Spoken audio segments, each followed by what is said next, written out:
ನಾಡಿನ ಕಂಬಳ ಪ್ರಿಯರಿಗೆ ರಾಜ್ಯ ಸರ್ಕಾರದ ಸಿಹಿ ಸುದ್ದಿ. ಕರಾವಳಿಯ ಪ್ರತಿ ಕಂಬಳಕ್ಕೂ 5 ಲಕ್ಷ ರೂಪಾಯಿ ನೀಡಲು ಸರ್ಕಾರ ಆದೇಶ. ಕಳೆದ ವರ್ಷ ಕಂಬಳಕ್ಕೆ ರಾಜ್ಯ ಸರ್ಕಾರ ಅನುದಾನ ನೀಡಿರಲಿಲ್ಲ. ಈ ಬಗ್ಗೆ ಕಂಬಳ ಪ್ರಿಯರು ಬೇಸರ ವ್ಯಕ್ತಪಡಿಸಿದ್ದರು. ಬೆಳಗಾವಿಯಲ್ಲಿ ನಡೆದ ಅಧಿವೇಶನದಲ್ಲೂ ಕರಾವಳಿಯ ಶಾಸಕರು ಬೇಡಿಕೆ ಸಲ್ಲಿಸಿದರು. ಸ್ವತಃ ಸ್ಪೀಕರ್ ಯುಟಿ ಖಾದರ್ ಕಂಬಳ ಪರ ಬ್ಯಾಟಿಂಗ್ ಮಾಡಿದ್ದರು. ಸರ್ಕಾರ ನೆರವು ಕೊಡದಿದ್ದರೆ ನಾವೇ ಹಣ ಸಂಗ್ರಹಿಸಿ ಕಂಬಳ ಮಾಡಲು ಗೊತ್ತು ಎಂದು ಚಾಟಿ ಬೀಸಿದ್ದರು. ಯುಟಿ ಖಾದರ್ ಚಾಟಿ ಬೀಸಿದ ಬೆನ್ನಲ್ಲೇ ಕಂಬಳಕ್ಕೆ ಅನುದಾನ ಬಿಡುಗಡೆಗೆ ಆದೇಶ.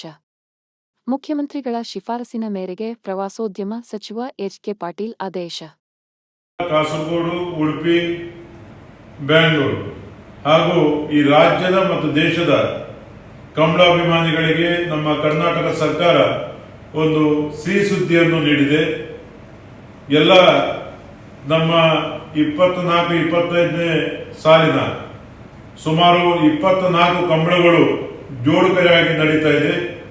ಈ ಕಂಬಳಗಳಿಗೆ ತಲಾ 5 ಲಕ್ಷ ಅನುದಾನವನ್ನು ಆ ಕಂಬಳದ ವ್ಯವಸ್ಥಾಪಕರಿಗೆ ನೀಡುವ ಬಗ್ಗೆ ಸರ್ಕಾರ ಹಸಿರು ನಿಶಾನೆ ನೀಡಿದೆ. ಸನ್ಮಾನ್ಯ ಮುಖ್ಯಮಂತ್ರಿಗಳ ಶಿಫಾರಸಿನಂತೆ ನಮ್ಮ ಪ್ರವಾಸೋದ್ಯಮ ಸಚಿವರಾದಂಥ ಎಚ್.ಕೆ. ಪಾಟೀಲ್ ರವರ ಆದೇಶದ ಮೇರೆಗೆ ಈ ಒಂದು ಕಂಬಳಕ್ಕೆ ಸಹಕಾರ ಸರ್ಕಾರದ ಮೂಲಕ ದೊರಕಿದಂತಾಗಿದೆ. ಇದಕ್ಕೆ ವಿಶೇಷವಾಗಿ ನಿರಂತರವಾಗಿ ನಮಗೆ ಹೋರಾಟದ ಮೂಲಕ ವಿಧಾನಸಭೆಯಲ್ಲಿ ಈ ಬಗ್ಗೆ ಚರ್ಚಿಸಿ ನಮ್ಮ ಕಂಬಳದ ಅಭಿಮಾನಿಗಳಿಗೆ ಮತ್ತು ಕಂಬಳದ ಪರವಾಗಿ ನಿಂತ ನಮ್ಮ ಸ್ಪೀಕರ್ ಅಂತ ಯುಟಿ ಖಾದರ್ ಅವರು, ನಮ್ಮ ಪುತ್ತೂರಿನ ಶಾಸಕರಾದಂಥ ಅಶೋಕ್ ರೈ ಅವರು, ವಿಧಾನ ಪರಿಷತ್ ಸದಸ್ಯರಾದಂಥ ಮಂಜುನಾಥ್ ಭಂಡಾರಿ ಅವರು, ಸನ್ಮಾನ್ಯ ಐವನ್ ಡಿಸೋಜರ್ ಅವರು ಹಾಗೂ ನಮ್ಮ ಉಭಯ ಜಿಲ್ಲೆಯ ಎಲ್ಲ ಶಾಸಕರುಗಳು ಕೂಡ ಇದಕ್ಕೆ ಸಹಕಾರ ನೀಡಿದ್ದಾರೆ.